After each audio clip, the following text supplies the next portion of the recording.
청결한 자는 복이 있나니 그들이 하나님을 볼 것이며, 이게 원어대로 해석하면은 복 있는 자들이여 그들이 마음이 청결한 자다, 그들이 또한 하나님을 볼 것이다. 이렇게 원어대로 해석하면 그런 순서가 맞습니다.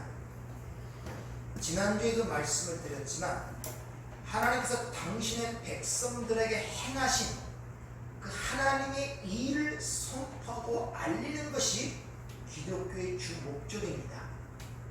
그게 하나님의 말씀을 주신 이유예요. 하나님의 말씀을 주신 성경이라는 것은 너희들이 어떻게 살아야 되고 어떻게 사는 것이 올바른 것을 가르치는 윤리 도덕적 책으로 보시면 절대 안 됩니다. 그런 걸 배우시려면 기독교 안에 딴 데 많습니다. 명심보감을 배우시든지 사람의 행위와 업적을 중요시 여기는 업보를 중요시하는 불교를 가서 배우시든지 그런 데 가서 배우시는 게 훨씬 편해요. 성경은 그런 걸 얘기하는 게, 성경은 처음부터 인간은 죽었다고 선언하는데 그들에게 뭘 행하라 하지 말라는 그런 걸 준다는 게 말씀에 어폐가 있잖아. 안 맞지 않습니까? 그걸 얘기하는 게 아니에요. 하나님께서는 당신들의 백성들을 하나님의 아들의 핏값으로 구원을 내시고 그들에게 생명을 주신 다음에 하나님께서 그들을 살리시기 위하여, 그들을 자녀 삼으시기 위하여 어떤 열심과 어떤 노력과 어떤 수고와 어떤 희생을 하셨는가를 가르치는 것이 이 역사적 우리의 인생이란 말입니다. 따라서 지금 여러분이 살아가는 이 삶의 현실을 하나님이 이 땅에 보내서 어떤 교육의 현장 속에 보내서 그 은혜와 사랑을 가르치기 위한 교육의 과정, 훈련의 과정으로 보여야 되지, 여기서 집을 세워서 여기서 안착을 해갖고 여기서 어떻게 하면 내 삶이 행복하고 편하게 사는 쪽으로 생각하시면 안 된단 말이에요. 고통은 거기서 오는 거예요. 여기에 뿌리를 내려고 하지 마세요. 뿌리를 내려고 하니까 힘든 거란 말입니다. 오늘 마음이 청결한 자는 복이 있나니, 따라서 성경에서 말하는 마음이라든지 청결이라든지 복이라든지 하나님을 본다는 이런 성경적 개념을 내가 확실히 알고 있지 못하면 전부 다 이 땅에서 태어나서 이 땅에서 배운 세상적 학문과 지식으로는 왜곡된 것으로 받아들이게 돼서 하나님의 말씀을 전부 다 곡해를 하게 된단 말입니다.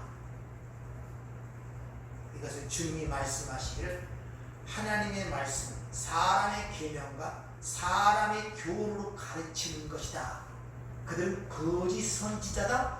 그들은 헛되이 나를 경배하는 거다. 이렇게 말씀하시는 이유가 거기 있단 말입니다. 따라서 성경이 마음을 얘기할 때 무엇을 얘기하는가를 잘 이해를 하셔야 돼요. 첫째, 인간의 생명은 마음과 연결되어 있다는 것을 성경은 이야기해 주고 있단 말입니다. 마음이 잘못되면 죽는단 말이에요. 아시겠습니까? 그래서 무릇 지킬 만한 것보다 내 마음을 지켜. 생명이 거기서 나온다 그러잖아요. 그 마음이 잘못되면 죽는 거란 말입니다. 그래서 그 마음이 사는 방법은 청결해져야 된다는 거예요. 근데 그 청결이라는 것은 일반적으로 생각, 더러운 욕심을 버리고 이 땅에서 선을 행하고 구제를 행하는 그런 의도의 청결이 아니라 뭐라고 말씀드렸습니까? 청결의 의미가? 제자리에 좀 그 자리에, 원래 자리에 있는 것을 청결이라고 그랬잖아요, 여러분들. 원래 자리에 있는 것. 그럼 여러분의 원래 자리가 어디입니까? 우리 하나님의 형상대로 창조된 거 아닙니까? 그럼 여러분이 있어야 할 자리가 어디입니까? 하나님께 있어야 된단 말입니다. 그 마음이, 그걸 청결이라 그래요. 따라서 그 마음이 하나님께 있지 않은 것을 불결이라고 그러고, 그걸 두 마음이라고 그러고, 그걸 의심하는 자라고 그러고, 믿음이 없는 자라고 지난주에 야고보서의 예를 통하여 말씀을 드렸잖아요. 그러니까 우리가 마음이 하나님께 있지 않으면 불결한 자고 청결치 못하게 죽은 자란 말입니다. 그래서 허물과 죄로 죽었다 그러는 거예요. 제자리에 있어야 된단 말이에요. 학생은 학생의 자리에 있어야 아름다운 것이고, 아내는 아내의 자리에서 제 위치를 고수하는 게 좋은 아름다운 것이고, 남편은 남편 자리에서 있는 것이 아름다운 것이란 말입니다. 근데 인간들은 두 마음을 갖고 자기 자리를 모르고 남의 자리를 차지하려고 해요. 이걸 탐욕이라고 그런단 말이에요. 따라서 청결이라는 그것은 뭘 의미하느냐? 하나님에 의하여, 하나님의 믿음에 의하여 영생이라는 목적지를 향하여 하나님의 은혜의 왕노릇에 끌려가는 그 상태 속에서 나라는 중심이 하나님의 중심으로 바뀌어가는 것을 청결이라고 하는 것입니다. 그래야 사니까. 삶 속에서 갈등과 고민과 고통과 두려움을 느끼는 이유가 뭐냐? 바로 마음이 글로 향하지 못하기 때문에 그래요. 그게 네가 있어야 할 자리인데 자꾸 두 마음이 있어. 하나님이 나만 봐야 사는데 두 마음을 잘라내시는 거예요. 여러분 삶 속의 모든 문제가 거기에 있다는 것을 잘 인식을 하셔야 됩니다. 즉 모든 초점이 하나님께로 모여지는 거예요. 한 마음이 되는 것이란 말입니다. 쉽게 말하면 여러분의 마음의 자소에 하나님의 보호자가 자정하는 거예요. 그것을 청결이라고 성경은 우리에게 그렇게 일러주고 있다는 것입니다. 그래서 마태복음 6장에 보면 주님이 이런 말씀을 하시죠.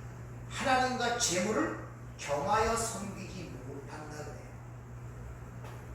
두 마음을 가지면 안 된단 말이에요. 두 마음.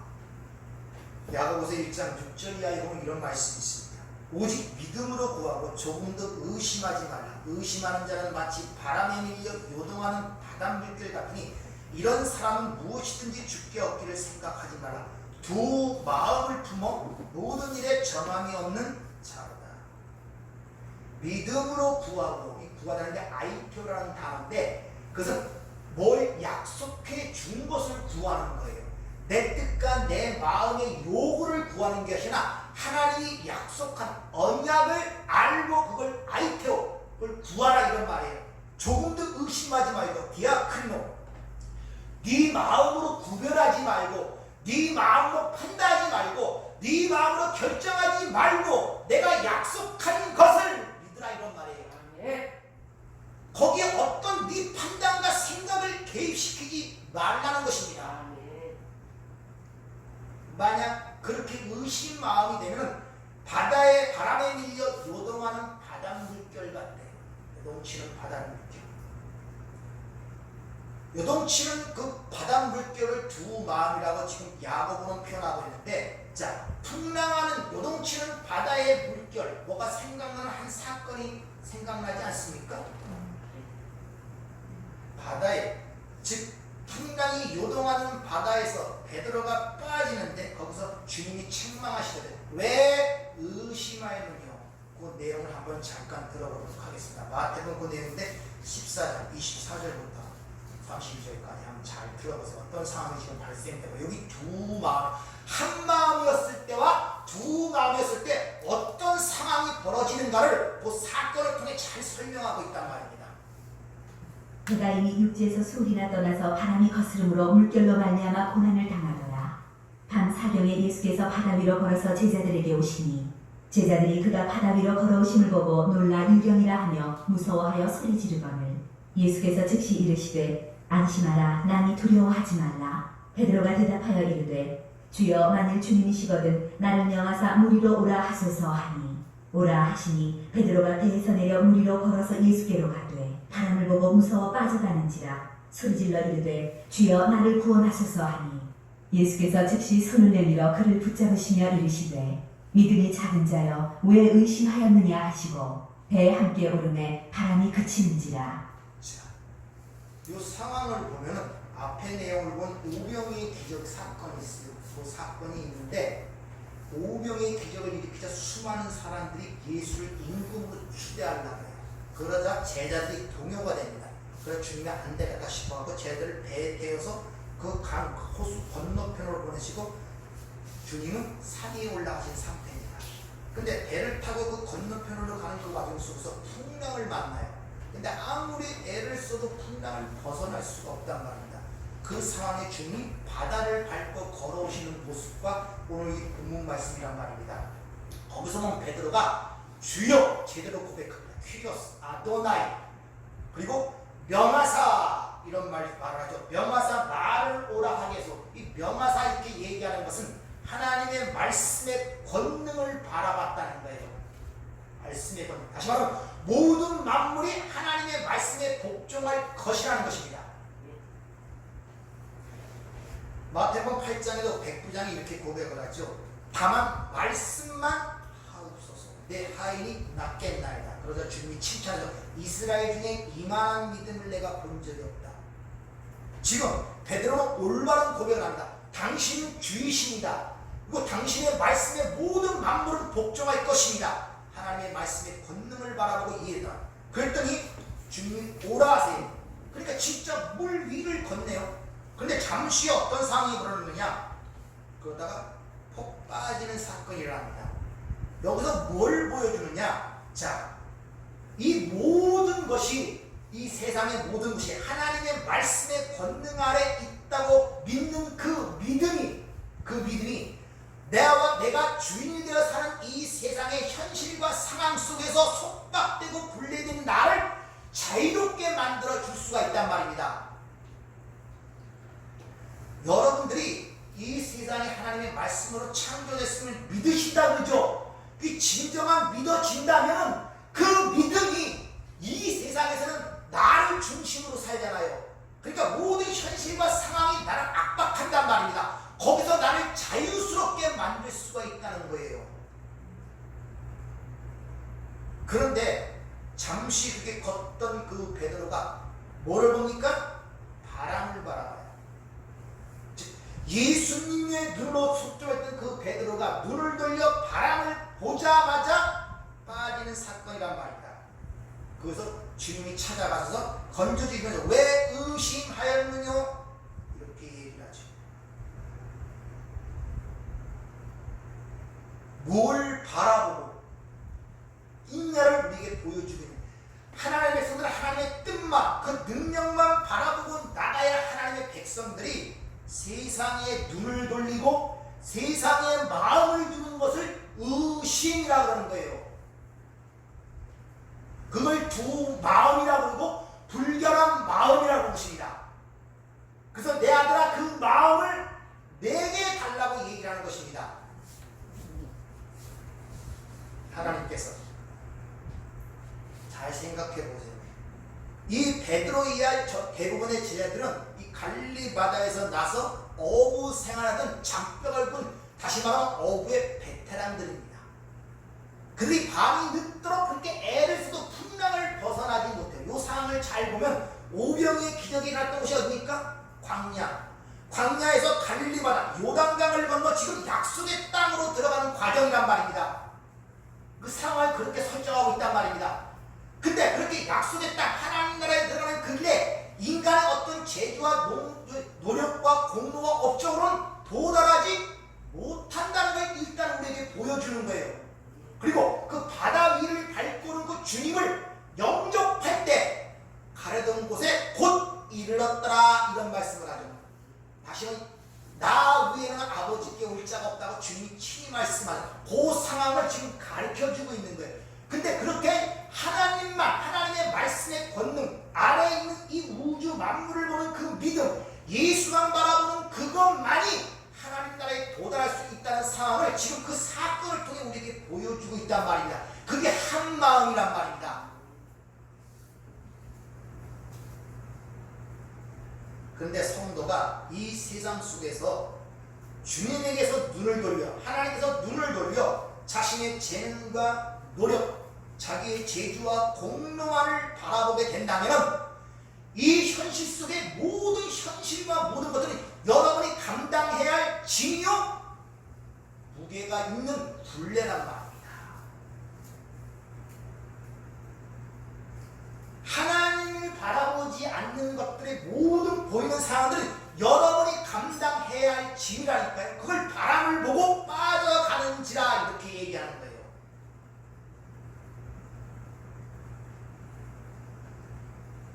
그 짐에 눌려서 빠진.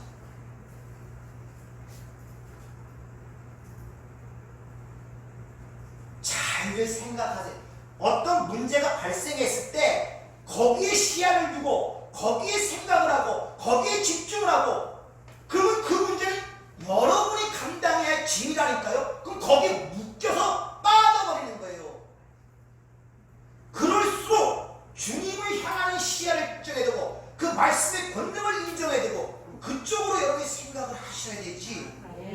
보이는 현실이 거기에 자꾸 내가 감당할 짐으로 빠져들어가는 그런 문제들을 지금 우리에게 보여주고 있단 말입니다.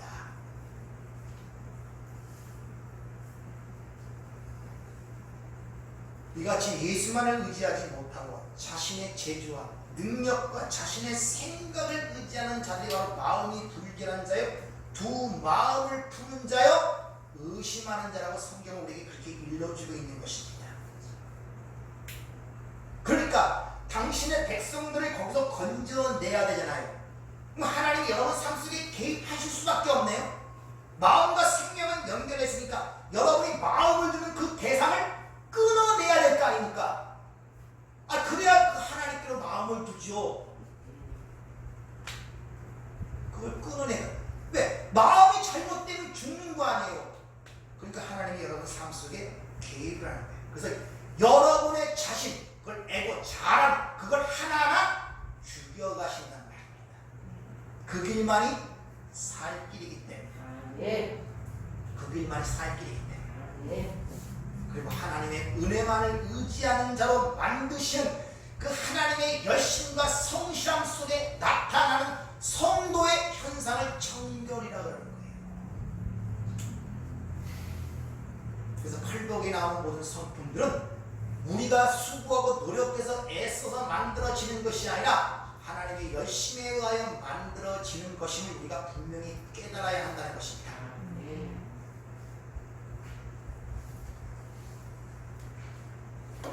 이걸 이해가 되신다면, 내 삶이 지금 내 삶 속에 하나님이 개입을 하셔서 나를 살리기 위해서 내 마음을 뺏어가고 있다는 그 진리를 인식하고 깨달은 자는 현재 보이는 현실을 보는 시각이 바뀔 수밖에 없단 말입니다. 그렇잖아요. 다르게 보기 시작하는 거예요. 즉 모든 현실을 내가 감당해야 할 짐과 풍랑으로 보이는 것이 아니라 이것이 하나님의 뜻 안에서 나의 유익을 위하여 만들어 가시는 하나님의 작업의 일부라고 보일 때, 다시 말하면 그것이 은혜의 현실로 보일 때, 이것이 합력하여 선을 이룬다는 로마서 8장의 말씀이 삶 속에 체감이 되어지는 거예요. 이것을 하나님의 말씀을 안다라고 그러는 거예요. 체감이 된다면 이것이 합력하여 선을 이룬다는 그 말씀의 의미구나. 내가 지고 있던 현실적 무게 같은 그 많은 짐이 벗어진단 말입니다.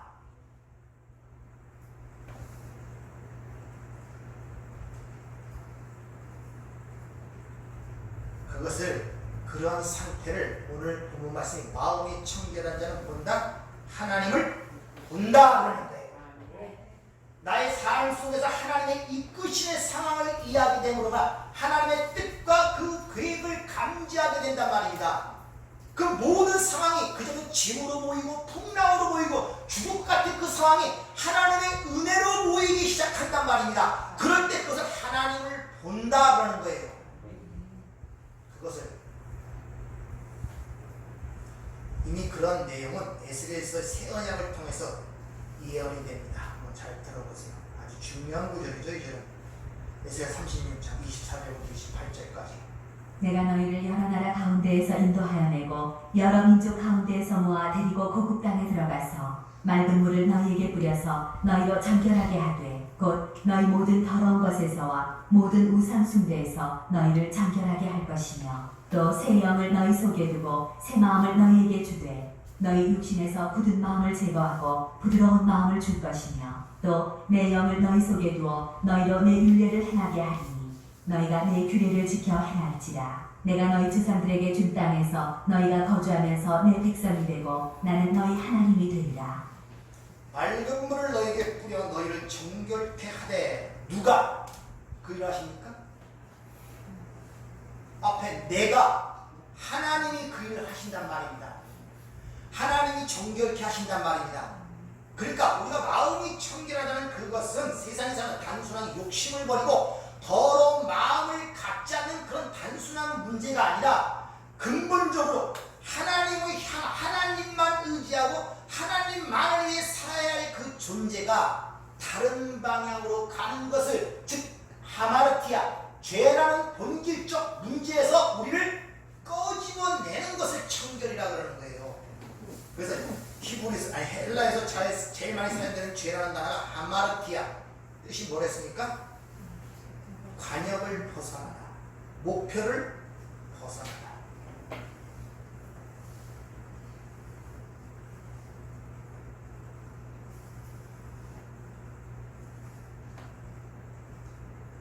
소위 문답의 제1이 뭡니까? 인간을 제외되는 목적이 뭐라고 답변합니까?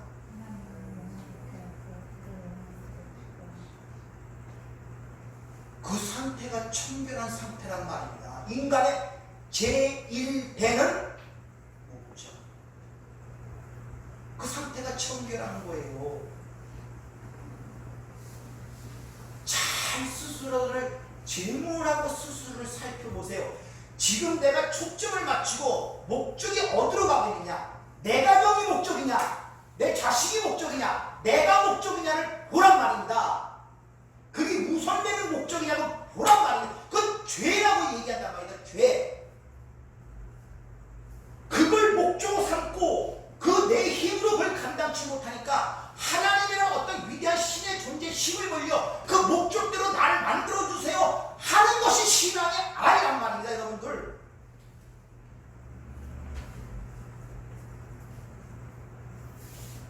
잘들 생각해보세요. 잘들, 내가 하나님을 아버지라 부르고 예수를 주라 부르고 예수를 믿는 이유가 뭔가, 예수를 믿는 목적이 뭔가를 물어보란 말입니다. 그 소리는 죄라고 그런다니까요. 너희는 그게 아니라 하나님의 형상대로 창조되었고 하나님만 절대적 의존하는 존재로 만들어서 보면 하나님의 영광만 드러내는 존재로 내가 만들었어. 너를 위해 만든 게 아니야. 나를 위해 만든 도구야. 거기서 벗어나는 거란 말입니다. 근데 이 선악과를 따먹은 인간들이 자기가 하나님처럼 살라 그래요. 그리고 하나님을 이용하는 거예요. 그 신앙이라 그러고 믿음이라 그러고 종교라 그런단 말입니다. 누구를 위해 사는가를 보란 말입니다. 여러분에게 생명이 누가 주는 것을 보란 말입니다. 여러분의 호흡을 누가 주는 것을 확실히 여러분이 인지하고 자각하고 인정하셔야 된단 말입니다. 그것이 아직도 여러분의 호흡이 여러분이 하신다고 생각하고 계십니까? 아직도 여러분이 밥 세 끼를 먹으면 내 생명이 유지된다고 생각하십니까? 아직도 여러분의 생명이 여러분의 주관하에 있다고 생각하십니까?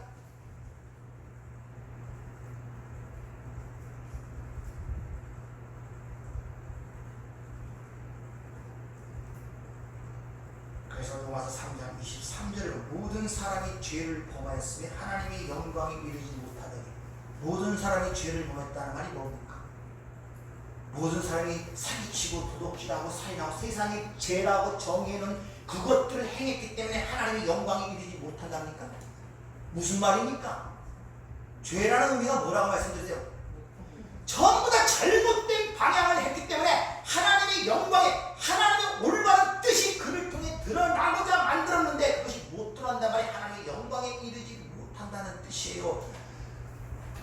이 죄라는 문제를 잘 생각하세요. 아무 의미가 없이 생각하니까 그래요. 그래서 전부 다 대부분이 죄라고 하면 세상의 색깔이 윤리도덕에 확 잡혀갖고 내가 세리보다 낫지 않을까, 가늠한 여인보다 낫지 않을까, 술 먹고 담배 피고 살인한 저들보다, 이런 알게 모르게 자기 의를 갖고 산다니까요, 신앙인들이. 그래서 죄를 범하지, 모든 사람이 죄를 범하였으면 하나님, 이 말도 그냥 관심이 별로 없어요. 죄를 범하지, 야 나는 죄를 안 범해. 그래도 세상 사람들이 술 먹고 담배 피고 살인하고 가늠하고 진리하지 저러니까 죄를 범한 거지, 그 정도 수준에 머물러 살아가고 있는 거죠. 내가 올바른 방향을 설정하고 있느냐는 생각이 없고 제일되는 목적이 무엇인가에 대한 생각이 없단 말입니다. 단지 세상 사람과의 윤리도덕적 관계 차원에서 그들보다 낫다는데 자기 위안을 삼고 올바르게 간다고 생각하고 있으니 이게 얼마나 답답한 노릇이냔 말입니다. 하나님께서.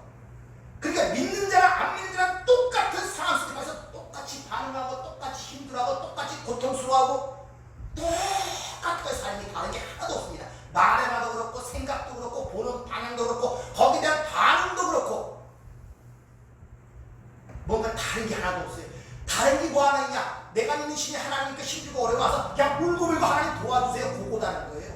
그들은 불교 있는 사람들은 저 사원에 불당에 가갖고 부처님 도와주세요 하면 똑같은 거 뭐가 다릅니까? 뭐가 달라? 그거 외에는 자기 믿는 신 찾아가서 도와주세요 하는 거랑 그들과 우리가 뭐가 다릅니까?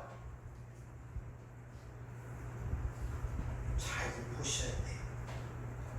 그럼 이 마음이 청결을 어떻게 하나님께서 이것들을 우리에게 가르치고 주시기 위해 얼마나 많은 일들을 행하시고 다시 말하면 이 역사와 우리 인생의 참견의 이유가 거기 있는데 얼마나 많은 하나님의 수고와 성실하심과 열심히 있는지 여러분들은 성경을 읽으면서 그건 감동이 돼야 돼요. 감동이. 어째 이렇게까지 할 수 있는가? 나 같은 먼지 같은 존재인가요? 과연 이렇게 할 수 있는가? 진짠가? 이런 의문도 들어야 돼요. 나 같은 흙인데 그 창조주신 그 하나님의 아들이 나를 위해 죽었다니 이럴 수가 있는 게야? 내가 그만큼 중요한 존재인가? 아니야. 이런 의문 같은 거 가져오셨습니까? 어찌 그럴 수가 있어? 진짜 알게 되면요 의문이 나요. 어찌 그럴 수가 있어? 하나님이 창조주라는데 그 아들이 이 땅에 가서 나를 위해 죽었다고? 신이 죽었다고? 사람을 창조한 그 하나님이 나를 위해 죽었다고? 뭐 때문에 도대체 뭐 때문에? 그렇다고 내가 구원받고 하나님이 큰일을 합니까? 도대체 뭐 때문에? 거기에 답변이 비로소 하나 나오는데 그것을 사랑, 아가페라고 하는 것입니다. 설명할 수 없기 때문에 그걸 사랑이라고 하는 거예요. 그럴 때 감동이 되고 눈물이 나는 거예요, 여러분들. 그래서 사랑이라고 그러는구나. 설명할 수 없기에 인간의 사고와 지식의 능력으로 설명할 수 없기에 그걸 아카페, 무조건적 사랑이라고 그러는구나. 내가 그런 사랑을 받은 존재구나. 그걸 우리가 깨달아야 한단 말입니다. 그 청결의 문제를 위해서 어떻게 해결하시는가? 히브리서 9장 13절에 보면 이런 말씀이 있습니다.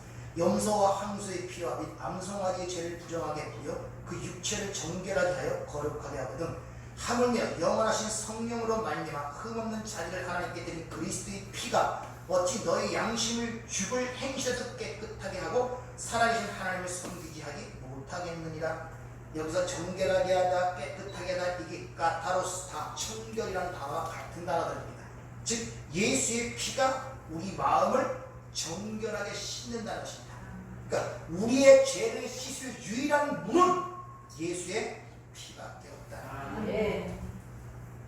따라서 우리의 정결한 마음이라는 것은 하나님에 의하여 씻겨진 마음인데 그 마음이 어떤 마음인가? 청결한 바로 예수의 피만을 의지하게 되고 자신이 부인되는 그런 현상, 그런 현실을 청결하다 그러는 거예요. 예수의 피만 의지한다, 예수만 의지한다, 예수만 믿는다는 그 말의 이면 전제는 뭡니까? 내가 부인된다는 것입니다. 그 말이 같이 함의가 되어 있단 말이다. 예수를 믿는다는 것은 나는 아니다라는 자기 부인이 거기에 전제 조건이 깔려 있는 것입니다. 예수를 믿는다는 것은. 그러니까 이런저런 생각 없이 예수 믿어, 예수 믿어. 그게 무슨 말인지도 모르고 그래요. 그리고 그 말한 것이 구원받았다고 생각하고 있다니까요. 피상적으로 합니다.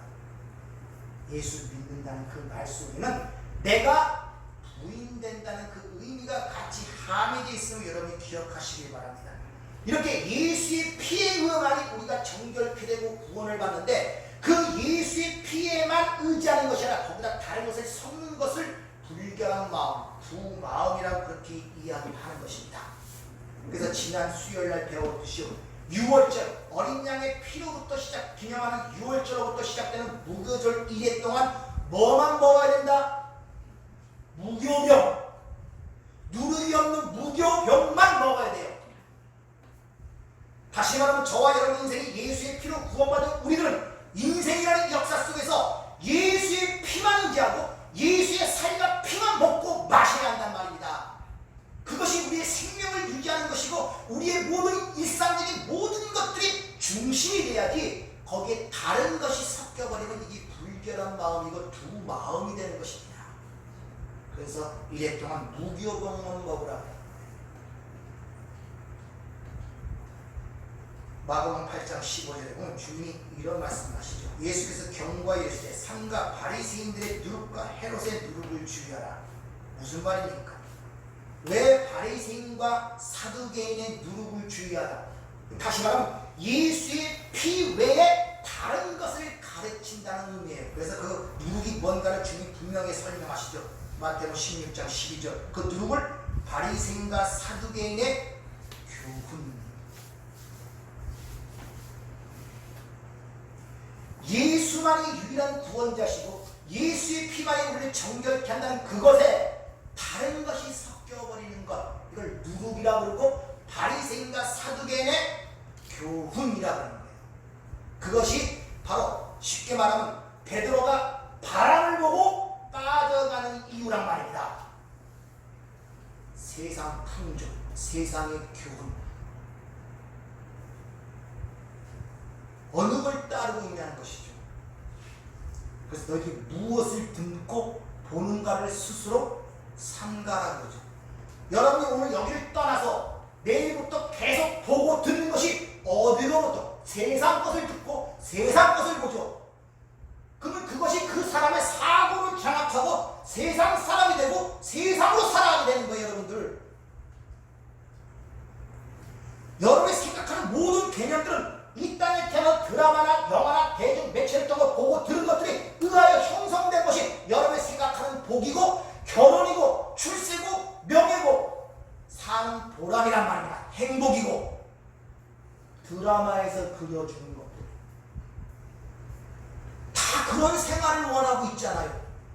드라마라는 것은 인간의 욕망을 잘 적절하게 하여 그의 요구심을 충족시켜줘야 그 드라마가 성공한단 말입니다. 인간의 욕심을 충족시켜줘야 많이 본단 말입니다. 그러니까 그런 걸 보고 자라면서 아, 우리 가정의 행복은 저런 삶의 모습이야라는 것을 알게 모르게 각인이 돼서 저런 삶의 행복한 삶이라는 기준을 딱 보고 사는데 현실은 그렇지 못하고 저 드라마는 고통받는 거예요. 내 삶이 왜 이렇지? 내 행복이 왜 이렇지? 드라마도 얼마나 좋습니까? 좋은 집에다가 아름답게 얘기하고 뭐 갖다 주고 그게 머릿속에 꽉 박혀. 저게 행복이야? 저게 사는 재미야? 인간은 저렇게 살아야 돼? 이 기준이 딱 세워진단 말입니다. 근데 그 드라마예요. 픽션이란 말입니다. 내 삶 속에 그 기준이 갖고 딱 돼보니까 기준 미달이네. 거기에 불평과 다툼과 분노와 두려움과 공포가 쌓이기 시작하고 원망이 나타나기 시작한단 말입니다.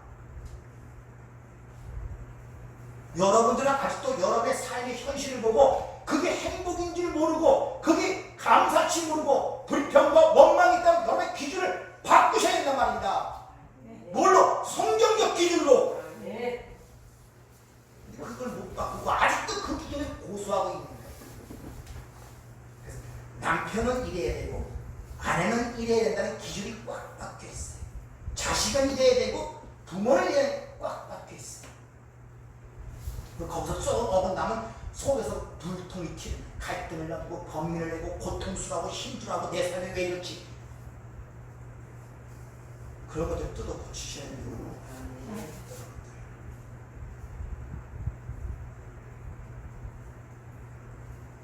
자, 그러면 주님께서 우리를 깨끗한 그 마음을 어떻게 우리가 청결하냐? 주님이 말해요. 히브리서 10장 22절.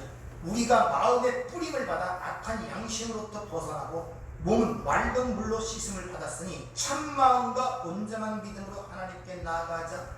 마음의 청결함이야. 예수의 피를 우리의 마음에 뿌려짐으로 우리가 청결함을 얻었는데 그 청결한 마음을 참 마음이라고도 얘기하고 똑같이 온전한 믿음 이렇게 얘기합니다. 청결한 마음을 온전한 믿음으로 동격으로 사용하고 있단 말입니다. 디모데후서 3장 8절에 보면 믿음에서 버려진 자를 마음이 부패한 자, 진리를 대적하는 자 이렇게 얘기해요. 잘 보세요. 예수의 핏뿌림에 의하여 청결한 마음을 참마음이라고 해요. 그걸 또 어떻게 표현하면 온전한 믿음이라고 얘기를 해요. 온전한 믿음. 그런데 믿음에서 버려진 상태를 마음이 부패한 자라고 하고 그 자를 또 다른 말로 진리를 대적하는 자라고 해요. 진리를 대적하는 자 무슨 의미겠습니까? 조금 전에 말씀드린 예수의 피에만 의지하고 예수의 피의 공로만을 의지할 그곳에 다른 것이 개입되는 것, 이걸 진리를 대적하는 자라.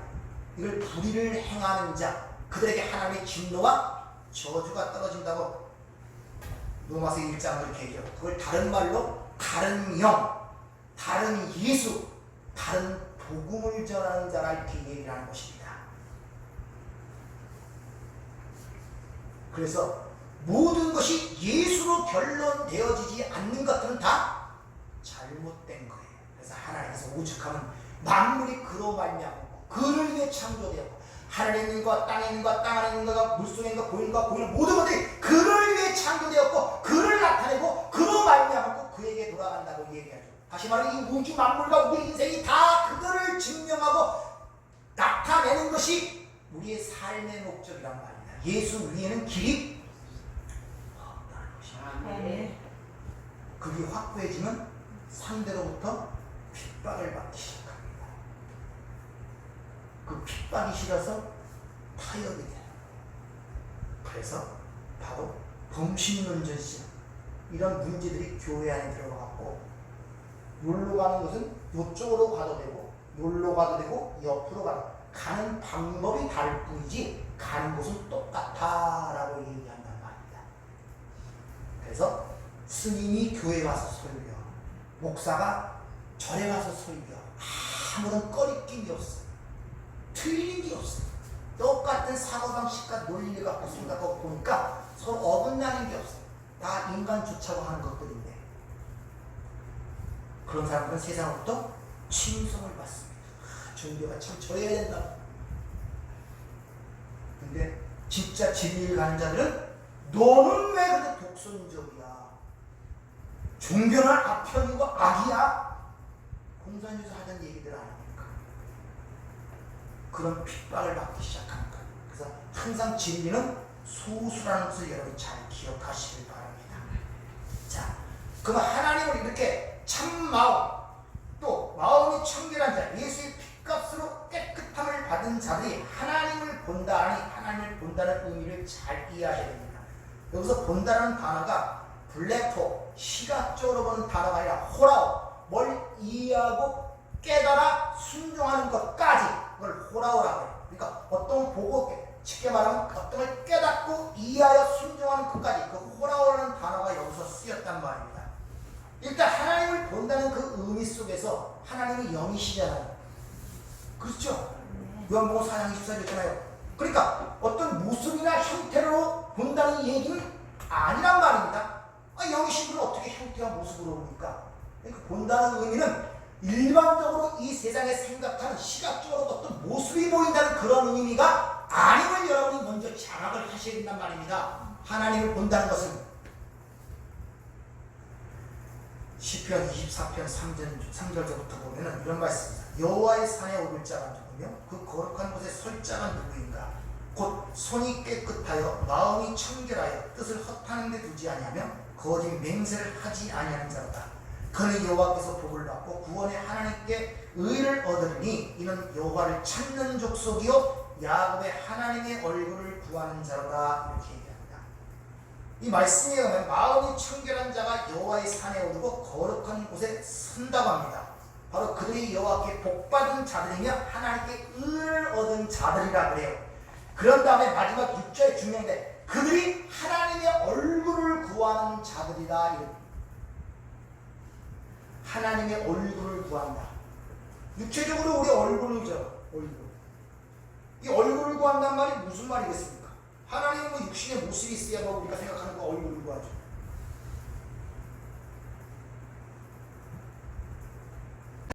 하나님의 보기를 원하는 자들이라 이런 말이에요. 사람의 얼굴을 보면 그 사람을 본다는 의미가 있지 않습니까? 이렇게 하나님께 눈을 돌려 하나님께서 이 세상뿐만 아니라 당신의 백성들의 삶 속에서 그들을 이끌어 가시는 하나님의 역사를 봐야 되는데 그 눈이 하나님께로 고정되지 않고 마음이 세상으로 고정이 되어 있단 말입니다. 인간들이 글로벌 이를 찾고 있단 말입니다. 그러면 우리는 하나님을 찾아 하나님이 우리를 찾아와서 우리가 마음을 향하는 그 대상들을 하나하나 끊어나게 돼요. 네, 마음을 돌리기 위해서. 그렇죠? 그 시편 기자가 뭐라고 17절에 뭐라고 그 상황을 종일 재난을 당하며 아침마다 징벌을 받는다는 그런 삶이 삶 속에서 체감이 돼요. 계속 나는 하나님의 뜻대로 살고자 하는데도 이상하게 맨날 징책을 당하고 징벌을 당하는 상황이 발생이 된단 말입니다. 근데 성경은 그걸 복을 받은 자라 그래요. 근데 마음이 청결해 하나님에 의하여 그렇게 복을 받은 자는 그 상황을 징책과 징벌로 보는 것이 아니라 나의 마음을 돌이켜 하나님을 보도록 하는 하나님의 은혜의 손길로 보기를 시작한단 말이에요. 시각이 변한단 말이에요. 이것이요. 우리 삶 속에 따라서 우리의 모든 삶과 상황 속에 일어나는 모든 것들을 하나님의 섭리하신 손길이 그때부터 체감과 감지하기 시작하는 거예요. 야, 이게 하나님의 하시는 일이구나. 이게 감지하기 시작한단 말입니다. 그럴 때 나에게 나타나는 징책과 징계를 고통과 벗어나야 할 짐으로 생각하는 것이 아니라 그것이 하나님의 은혜의 손길로 부추길 때 거기서 찬송이 터져 나온단 말입니다. 이걸 하나님이 원하시는 거예요. 왜? 그들이 하나님을 보는 자란 말입니다. 그들이 하나님과 관계가 있는 자들이란 말입니다. 그럴 때 세상에서 눈을 돌려 세상 사람들이 저들은 우리와 다른 무엇이 있네라고 관심을 갖기 시작하는 거예요.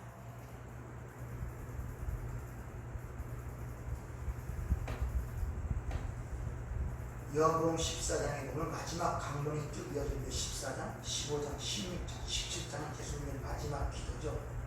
거기서 빌립이 이제 내가 너희를 위해 처소를 예비하노라 하고 얘기하니까 이제 앞서서 도마가 어디로 가시는지 알지 못하고는 우리가 어디로 그 길을 우리에게 알려달라고 합니다. 그럴 때 그 길을 알려주는 것을 어떻게 알려줍니까?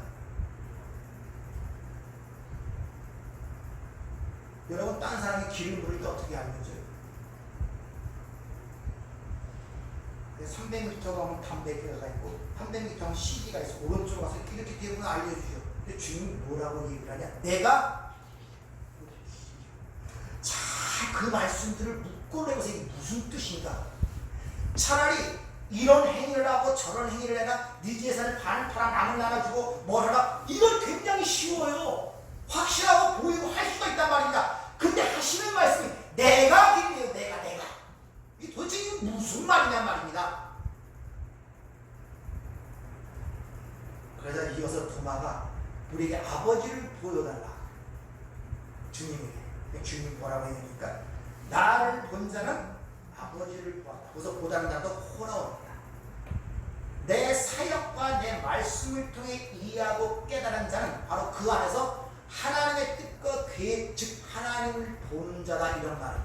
그 말은 너와 나와 함께 3년 6개월 동안 동고동락하면서 눈으로 보고 귀로 듣지 않았느냐? 근데 그걸 통하여 전혀 하나님의 뜻과 계획과 이런 것들을 알아보지 못했단 말이에요. 그것을 히브리서 기자는 5장 13절 젖을 먹는 어린아이니 즉 말씀을 경험치 못한 자란 말입니다. 여러분은 예수님과 얼마나 동행하였습니까? 3년이 뭡니까? 믿은 지 얼마 됐습니까?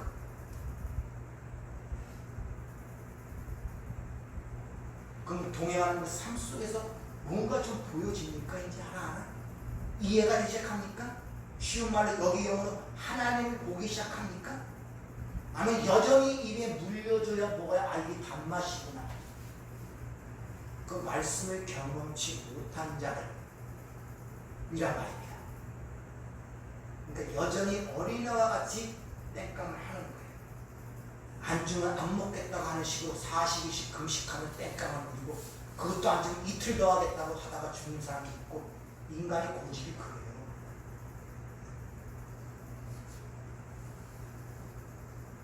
한번 살펴보세요. 여러분, 예수 믿고 거듭난 지, 예수 믿고 20년? 30년 되셨습니까? 10년이면 강산도 변한다는 세상의 속담들이 좀 변합니까? 보는 시각, 판단, 어떤 것들이 좀 보이니까 이제 세상 돌아가고, 아, 이것들이 하나님이 하시는 일 속에 가르치는 그 메시지가 보입니까? 아니면 여전히 땅에 뿌리를 박기 위하여 그 문제 때문에 고민하고, 그 문제가 10년, 20년 계속되어 여기까지 해서 아직도 고통스럽습니까? 한번 스스로를 물어보시라니까요. 제대로 보는 겁니다.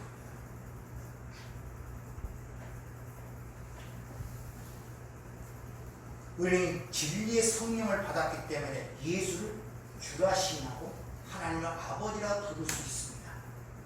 따라서 진리의 성령을 받았으면 우리가 일상생활 속에서 하나님의 일하심을 볼 수 있단 말입니다. 하나님을 본단 말입니다. 따라서 하나님의 뜻을 분별하고 감지하게 된단 말입니다. 진리의 성령이 있기 때문에. 있습니까? 그럼 그런 자들이 우리의 환경과 여건과 상황을 보면서, 현실을 보면서 흔들리지 말아야 되잖아요. 두려워하지 말아야 되잖아요. 거기서 하나님의 일하심을 본다면서요. 하나님의 은혜의 손길을 본다면서요. 그걸 감지한다면서요. 그럼 두려워하고 걱정하고 그거 할 이유가 없잖아요. 못 본다. 못 보니까 힘든 거예요. 주님께 눈을 돌려서 걷던 베드로가 바람을 보는 순간에 맞아. 그를 찾아와서 왜 의심하였느냐? 왜 의심하였느냐 말든 왜 의심하였느냐?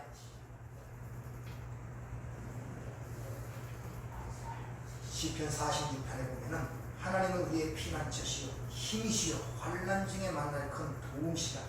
그런 것 강이 변하든지 산이 흔들려 바다 가운데 빠지든지 바닷물이 솟아나고 뛰놀든지 그것이 넘치고 산이 흔들릴지라도 우리는 두려워하지 아니하리로다. 네, 우리는 하나님의 품 안에 있습니다. 노아가 방주 안에 있을 때 그 방주는 안 흔들렸겠습니까?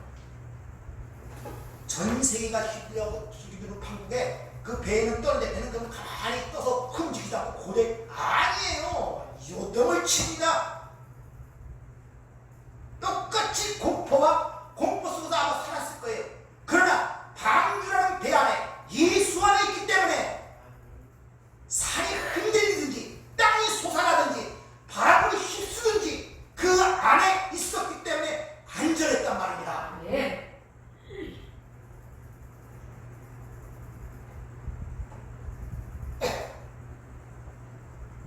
하나님을 피난처로 삼는 자는 결코 아무런 해를 받지 아니할 것임을 지금 시편 기자는 고백을 하고 있는 것이란 말입니다.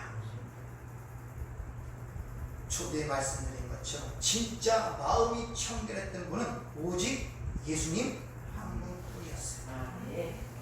예수님은 하나님이시서도 불구하고 이 땅에 육신을 입고 이 땅에 오셔서 오직 아버지 뜻만 바라봤고 아버지 영광만을 위해서 사셨습니다. 그래서 요한복음 14장 31절에 오직 내가 아버지를 사랑하는 것과 아버지께서 명하신 대로 행하는 것을 세상이 알게 하려 함이로다. 오직 아버지를 사랑하는 것과 아버지를 사랑하는 것과 아버지 명하신 대로 행하는 것을 세상으로 알게 하려. 여기 마음이 청결한 자의 모습이에요. 여기서 보면은 사랑하는 것, 행하는 것 전부 다 현재 능동태입니다. 현재란 말이에요. 과거 안에 현재. 거기다 이 명하시다는 단어를 하나님 어떤 명령한 것을 내가 행했다는 그런 의미도 있지만 그것보다 더 그거한 것은 이 단어를 보면 엔텔레오라는 단어가 씁니다. 텔레오. 이 단어는 N이라는 전치사, 안이라는 전치사와 텔레오, 완성이라는 그 단어가 합성화된 거예요. 그러니까 하나님 아버지 안에서 완성된 것을, 이미 완성된 것을 이 땅에서 그것이 보여지도록 행했단 말입니다.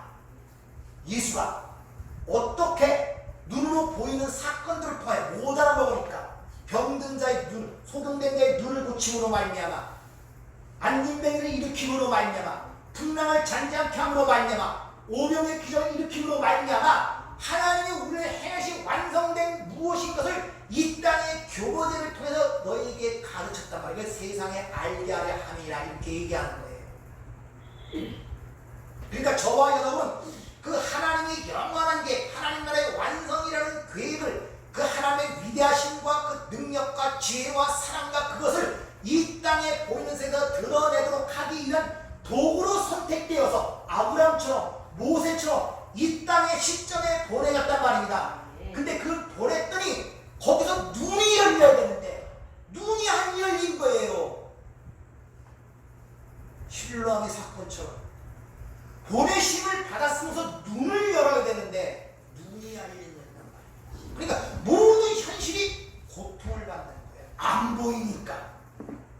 안 보이니까.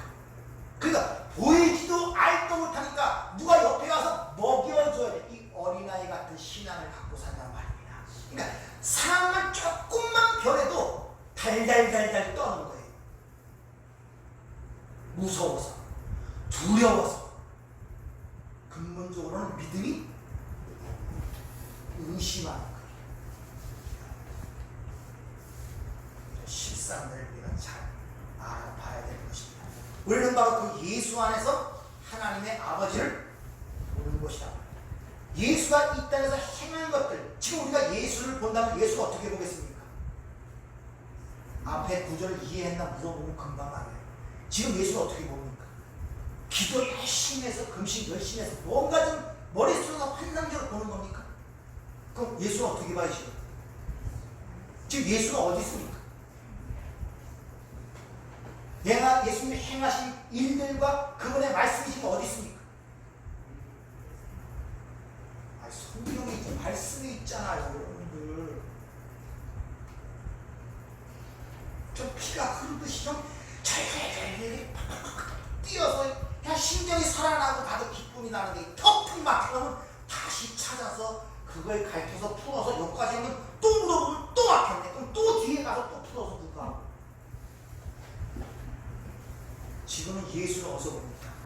성경 안에서 보잖아요. 그래서 사복음서가 있는 거예요. 서신서가 있는 거예요. 사복음서에 예수님이 행하신 일과 기적과 역사가 다 기록되어 있죠. 그것을 풀어 헤친 것이 나머지 서신서예요. 넘어와서 빌립보서 이런 게 다 못 알아먹으니까.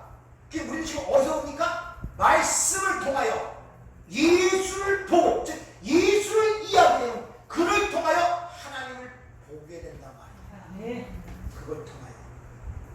그래서 믿음은 말씀을 들음으로 나는 거예요. 말씀 들음. 이렇게 우리가 예수가 믿어질 때 이 역사 속에서 환경이나 현실, 어떤 상황 속에서 하나님이 우리의 유익을 위하여 이끄시는 하나님의 손길을 보고 감지하게 되는 것이죠. 그런 것이 많이 보여질수록 하나님을 의지하는 쪽으로 우리의 삶의 턴이 점점 강해질수록 내가 져야 할 현실의 삶의 부담과 짐이 자꾸 벗어져 나가는 거예요. 야, 이거 뭐 뚝뚝 떨어져 나가는 거예요. 그럴 때마다 마음에 기쁨과 감격이 나오면서 그때 비로소 찬양이 나오는 거예요. 찬양이. 그 큰 짐이 하나 떡떡 떨어져 나갈 때 그래, 이게 예수 믿는 맛이야. 맛을 봐야 맛을 알죠. 새벽 한 잔 한 잔. 다시 한번 말씀드리지만 요한복음 14장 31절의 주님의 이 고백의 말씀이 바로 청결한 마음을 가진 우리의 삶의 모습을 아십니다. 오직 아버지를 사랑하는 것과 아버지의 명하신 대로 행하는 것을 세상으로 알게 합니다. 명하신 대로 행한 것을 여러분이 또 율법적으로 생각하여 이웃을 사랑하고 뭐를 사랑하고 뭐를 사랑하고 뭐를 하지 말고 뭐 그걸 또 행함으로 말미암아 그렇게 생각할까봐 풀어 얘기한 거예요. 예? 아버지가 명하신 것, 아버지 안에서 이미 완성된 것을, 그러니까 우리가 하나님의 계획과 목적을 알아야 하고 성경을 통해 하나님의 비밀을 아는 자들이 된단 말이에요. 그것이 이 땅에서 어떻게 이루어져 가는가를 해석하여 설명하여 그들에게 전하는 것이 바로 우리의 사명이란 말입니다. 역사의 존재의 목적과 인생의 존재의 목적과 사람의 존재의 목적과 삶과 죽음의 의미가 뭐고 왜 이 땅에 이런 문제가 생기고 왜 인간을 행복하게 못하고 전쟁과 다툼과 기근과 진이 끊임없고 이 세상은 결국 어떻게 될 것인가 이런 모든 문제에서 분명하고 정확한 설명을 그들에게 제시해야 된단 말입니다. 왜 거기서 문제가 생기는가? 지금 이 문제 해결하기 위해서 하루에 200만 권 이상 책이 발간다고 있잖아요. 그 문제 해결됩니까? 갈수록 더 심해지는 거예요. 인간의 지혜로는 안 된단 말입니다. 근데 그 해결점과 문제점을 정확하게 아는 게 저와 여러분밖에 없습니다. 네. 여러분들의 지금 코로나가 문제가 아니라니까요. 하나님의 말씀 잡으시오. 그래서 하나님의 것들을 제대로 이해하지 못하는 엄청난 피폐가 생기는데 무엇보다 가장 큰 세상에 피해를 끼치는 것이 정치적, 경제적인 것이 아니라 종교적인 문제입니다. 아시겠습니까? 종교적 문제 가장 큰 피해를 끼칩니다. 네, 그 인간의 사랑과 영혼과 정신을 다 없애기 때문에 어제 오후인가 미스트라는 그 영화를 잠깐 봤습니다. 갑자기 안개가 이렇게 몰려오는데 아무것도 안 보여요. 근데 안개 속에 사람만 들어가면 사람이 없어지는 내 중에 안개 속에 괴물들이 있는데 사람을 처참하게 만드는 그런 사람들이 벌어지죠. 문제는 거기에 중점이 있는 것이 아니라 그 안에 갇혀진 그 마트, 그 안에 갇혀진 사람들의 무리 속에서 그런 상황이 닥쳤을 때 행하는 사람들의 반응이 참 중요하게 보이더라고요. 저는 항상 그런 관점으로 봅니다. 그 중에 한 명이 예수를 참 믿는 신앙인이 있습니다. 성경 말씀을 기철에 많이 알더라고요. 근데 그 사람들의 공포와 두려움이니까 성경에 나오는 그런 구절을 통하여 사람들을 전도하고 선동하기 시작하는 거예요. 그러니까 워낙 상황이 공포스러우니까 전부 다 거기에 집중을 해버리고 거기서 그 사람이 교주가 되어버리는데 그 하나님을 믿고 예수를 믿는다는 그게 결국 어떻게 나가냐. 우리 죄를 고백해서 속죄를 거쳐야 된다는 성경 말씀을 알고 있거든요. 그 속죄 제물을 붙여요. 사람들을 하나씩 뽑아서 괴물에게 던져주는 거예요. 속죄한다. 전부 다 자기가 살기 위해서 조금 좀만 하는 이웃이고 형제고 자매된다면 그들을 잡아서 그 괴물에게 던지더라니까요. 자기가 살기 위해서 내 등에 목까지 더 선량한 상에서 아이까지 속죄 그 주도하고 그런 상을 인도한 자가 누구냐? 종교인은 예수를 믿는다는 사람이었단 말입니다. 여자.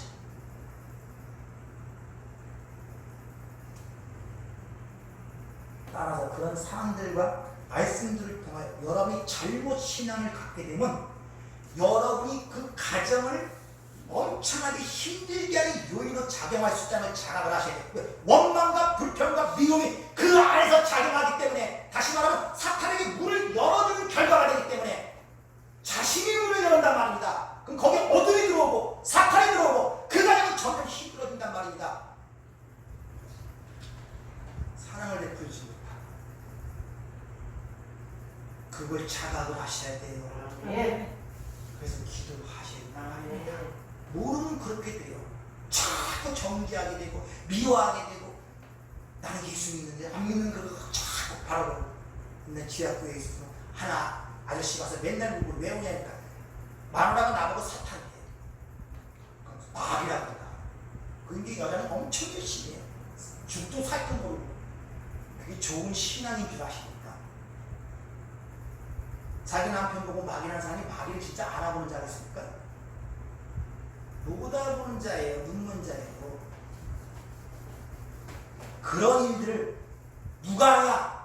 예수를 믿고 하나님 믿는 자들이 그런 일을 행할 수 있는 위험이 가장 크단 말입니다. 여러분들 자각하셔야 돼요. 예.